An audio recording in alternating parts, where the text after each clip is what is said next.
Testing. Looks like it's working. Hey, taking a chance here that I can actually record and then maybe get this loaded up online before I leave. I can't tell if my camera's crooked because of the setup, but the floor here is really crooked. My knees were sore after the 8 days in the jungle with the Wild River and then the Arc Center. And I think it's because there's not a level surface there anywhere, with the water rising and lowering and everything's kind of shifting and bending, and you've got to watch every step. And it was weird coming back to Iquitos yesterday where I can actually walk on a reliably level surface. So just an update here. I'm hoping I can get this loaded to YouTube and then I'll put it on either the blog or on Facebook. When I got up yesterday morning, we went out at 5:30 for my last early morning experience in the jungle. We left before 5:30 actually. I'm trying to tip this thing, it's not tipping. We'll do that. And we've gotten in the habit of that, which is lovely because I was in a boat with a motor twice. One of them I called by accident because that's what they did, and then I told them I didn't like that. And the second one was to go farther, dragging a canoe to have a different experience, which was lovely. So got back, had my things pretty well organized, had breakfast, packed, waited, got on a boat, got back to Iquitos. They had a van waiting to bring me here. And I got here back to the hostel. I got into my room a little bit before 1 o'clock. And so then the tempo and the plan and the next intention shifts because I really did not know when boats were going to leave here. They don't have a schedule. The fast boats do.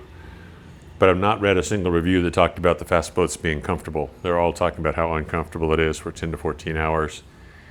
And I want to take my time and see the river. So I had breakfast and went down, got out front here, got a tuk-tuk driver, told him where I was going. And at first he was kind of confused. And then when he got it, he understood. And he's really funny. The last tuk-tuk driver I had was really helpful. He waited for me. I gave him extra money. He's like, what for? And I'm like, well, because you're helpful. And the moment this guy started offering me suggestions, he wanted to tip. And I'm like, okay, just different styles. But what he did do, when he got clear on where I wanted to go, and I was going to Puerto Masusa, which is just a ton of boats lined up on the water, lots of aggressive people, he pulled over to the side when we got down the road about 15 minutes and pointed to a sign, a big banner hanging there. And it was for Puerto Morochito, which I had never heard of. And I asked him, barcos for Leticia, and he goes, sí, despacio, slow. So we go down the road, turn in, go back a short ways. There's a barricaded certain security gate to get in there. It's only the boats. And it's not a huge place like the other one. This one only has like 5 or 6 boats in there side by side. I got out and started walking toward it, and the man came to me and, with his hands like, where are you going? So I told him, Barco Lingtao por Leticia, and he pointed to that one, Diego. And oddly, I'd read about Diego in 1 or 2 of the YouTube posts that people had been on. And so I walked back. It was really quiet. There's 2 boards walking up on the ship. Oscar was there behind a desk, and I asked him some questions. So the schedule is that they leave at 7 o'clock tonight, and so I just said, sale at siete. He goes, sale en la noche, which means departure time 7, but they don't leave until they're full and packed and ready to go. And so I asked him if they have cabins, because some of these are only hammock, but they also have cabins, which they do have. So I'm going to get a cabin because I can put all my camera gear and anything in there I don't need in my hammock, and have it be in a safe, secure room so I can get up and wander around and not be concerned about it. If I was traveling with other people and we watched each other's gear, that would be okay. So another man took me up, showed me level 2, showed me level 3. Level 3 is higher, it's got a better view, Buena Vista. And then he took me to the back of the boat, down a little passageway on the side, to a deck on the back that's open. There's only a barrier around the side. And he was like, it's a good place for photos, buen lugar for photos. And so that's how it works here. I came in not knowing how it was going to work. I was planning to go on Thursday. Today's Wednesday, and there's a boat now, so I'm going now. And, the guidelines are you need to take your own cup, bowl, saucer, cuchara, tenedor, cuchillo, your knife, fork, and spoon. And so I asked him if I needed that, and he goes, no, we have all that for you. So they have water on board, they have a snack bar. Typically people said take lots of snacks, which I have a few snacks that I'm going to take along. And because I've been to the bistro last night and this morning, they have this really fresh, lovely baguette. And I didn't eat all of it. So as long as I have my peanut butter and bread, I'm a happy camper. And, I have the little packets of Justin's peanut butter. So, that's part of the adventure of this trip is you have an idea, I have an idea where I'm going, but I don't really know until things unfold. So, the advice was it took 4 hours to get from here to the Towayo Lodge. Well, the water's slow enough now, it took 2. So you just get ready. So my plan now, I have a document that I have to fill out online before I can go to Colombia, but it's only good for 72 hours before arrival. So the boat leaves tonight and arrives sometime within the next 3 days. So I'll go ahead and fill that out.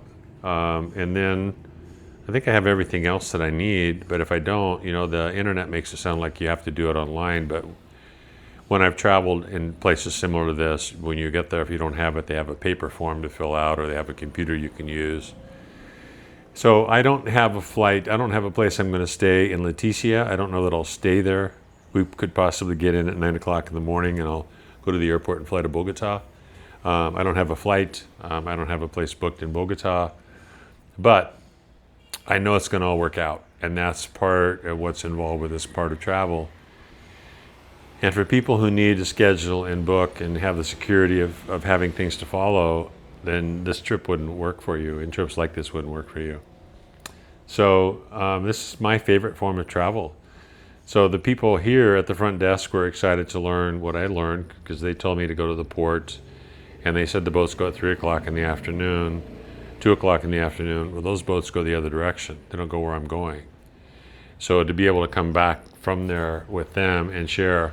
Now, this people in this culture don't think beyond what's right in front of them. So when I asked about the laundry yesterday, they're like, yes. And I said, so if I get it in now, we'll come back tomorrow? Yes. But they don't know. Excuse me. So I asked them, what time does it come today? And it goes, oh, morning, but maybe afternoon. And then I found out that they have an express service. But they didn't think about that when I was dropping off the laundry. And so the other thing is that I'm telling them now about Morochita, the port where I found this. And that may not get recorded and passed on. It'll be forgotten. The next person that comes here that wants to go up there will go through the same process I did. So I think there's more than one Diego. This is Diego 2. So I have food, I have snacks, I have water. My laundry will be back certainly before 7 o'clock tonight. I'm going to go out there early and put up my hammock and find a spot and make some room. And I'm really happy that they have a cabin because, partially because I don't want my stuff exposed to so much more moisture. I just got it dried out. But also I can put my camera and gear, extra money, passport, all that stuff in a secure room, hang in my hammock and not be concerned about things whenever I want to get up and go take a photo or go to the bathroom or some such thing. So next, it's going to be a really different experience. I left here at 7:05 this morning, something like that, and it's already scorching hot. And when I get up to Bogota, Bogota is higher, cooler. Air is different. It's not as humid. So I'm going to be going into a whole different climate. And that was part of the challenge with packing is, getting a sense of, what's the difference between the clothes I need for hot, humid, muggy desert, hot, muggy jungle, and then getting up into the drier area where it's colder at night and that sort of thing. So I have a couple weeks left, and I'm hoping, I'll spend a few days in Bogota in the central part of town just to learn about the history. And I'm not a huge city person. And then from there, I'll just get a bus and maybe fly the first segment, go over to Coffee Country. And then I'll start looking for the small places that I like, the small family farms that are more intimate, more personal. When I went to a place in Oaxaca, Pluma Hidalgo. There was a finca there that they brought kids in for school. So they offered to drive me back out after that, and they gave me a tour, but they didn't charge me for it. And the tour was a small farm, and they told me this history. They don't make near as much money as they could because they refuse to sell bad quality coffee at the higher price. So what they sell is only the good stuff.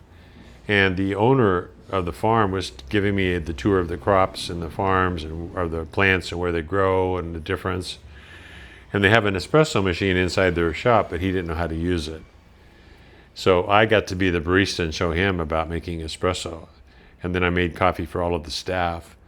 And that's the kind of experience I'm looking for, rather than a tour that's got 30 or 40 people chatting all the time. And I'd like to have that quiet, intimate experience. So that's what I'm looking for in Colombia. Okay, so I'm here.